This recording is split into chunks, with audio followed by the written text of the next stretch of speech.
Aku dah kata dah, UMNO ni banyak drama. Hello, Assalamualaikum semua. Akulah Afzal di sini.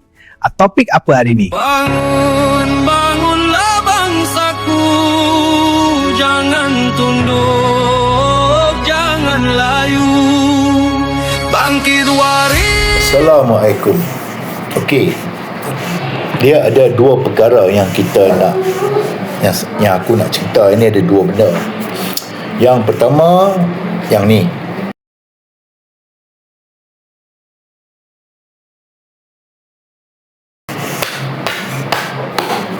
syabas. Okey, dalam UMNO ni memang ada satu budaya kuasa ni nak diwarisi. Pasal tak boleh tak warisi tahta. So kalau bapa YB, bapa ahli parlimen, anak pun nak juga. Walaupun anak tu tak layak, walaupun anak nak duduk situ untuk menyakau saja, asalkan bapa daripada UMNO, asalkan bapa pemimpin UMNO, ketua bahagian UMNO, mantan adun UMNO, mantan ahli parlimen UMNO, confirm dia nak warisi salah seorang anak dia, mesti jadi macam dia. Walaupun tak mampu, walaupun apa benda pun dia sanggup buat, kalau anak dia tak diangkat jadi calon ataupun ahli parlimen, benda macam ni pasti akan berlaku. Biasalah kan, kuasa. Aku dah tua, aku nak kena warisi kuasa pada anak aku supaya keluarga kami kekal berkuasa. Itulah salah satu penyakit UMNO yang paling orang menyampah daripada dulu sampai sekarang. Okay. Untuk perkara kedua, cuba tengok video ni. Ini adalah pengumuman calon daripada Pakatan Harapan. Nombor 1, Buloh Kasap, Norazia Rozi Razid. Siapanya umum calon. Okey, ni pula video yang seterusnya. Apa tengok? Saya dengan ini mengumumkan calon-calon bagi pilihan raya Negeri Johor, calon-calon Barisan Nasional seperti berikut. Okey, siapa yang umum? Peringkat awal tu aku nampak SU UMNO, aku nampak lah Ashraf Wajidi. Aku tak nampak kelibat pengerusi Barisan Nasional Pusat. Aku tak nampak kelibat timbalan pengerusi Barisan Nasional. Aku nampak Presiden MCA saja, tu yang mulut jelabah tu. So ada apa masalah sebenarnya? Okay, dengan UMNO ni kita tak perlu lebih-lebih risik, pasal lubang tembelang UMNO ni boleh pecah sendiri pasal perbalahan dalaman di kalangan orang UMNO. Okay, apa yang Fuad Zakashi cerita, UMNO ni diatur oleh tangan-tangan raib di belakang MB.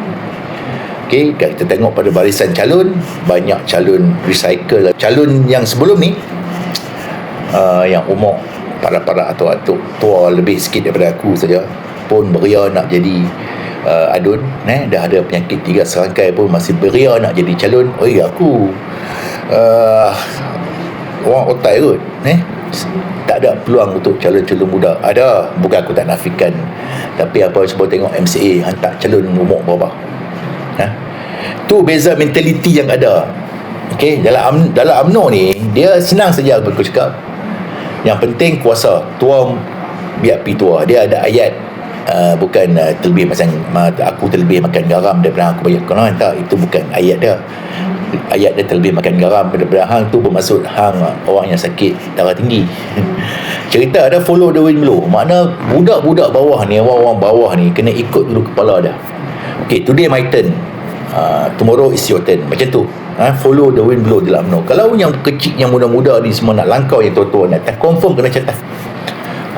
Confirm dia catat, dia ni pakai duit lah, dia ni ada isu dengan anak dara orang, anak dia ada sak dadah lah, macam-macam kudir dia pakai cangkir pula. Ini budaya UMNO. So aku bukan nak cerita nak memaki hamun mencabut apa, tapi aku nak suruh hampa semua fikir kestabilan yang macam mana yang kita nak, terutamanya pada bangsa Johor. Okay, yang melaung bangsa Johor tu, cubalah pikat dengan matang. Okay, Sekian lama hampa bawa UMNO, baru sekarang baru mendapat upah. Sebelum-sebelum ni apa dapat upah? Pembangunan apa nampak lupa apa yang berlaku. So pikir-pikir lah. Okay. So lah ni memang musim pilihan raya negeri di Johor dan juga di Negeri Sembilan.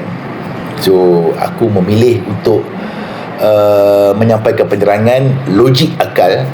Okay, seperti mana yang hampa tengok dalam BTT ni, aku menolak agenda maki hamun, menyebarkan benda-benda yang tak betul, fitnah semua benda. Terutamanya parti yang dikatakan cukup-cukup ultra Melayu ni, tak ultra mana, boleh mainkan statement kuasa, tahta, duit dan tak ada apa yang Melayu. Lagi teruk daripada Melayu inilah barah-barah yang nak disebarkan oleh On Hafiz kepada semua rakyat Johor. Apa tengok Sian aku nak cakap. Assalamualaikum. Bye-bye. Assalamualaikum. Like, comment dan share untuk manfaat bersama ya.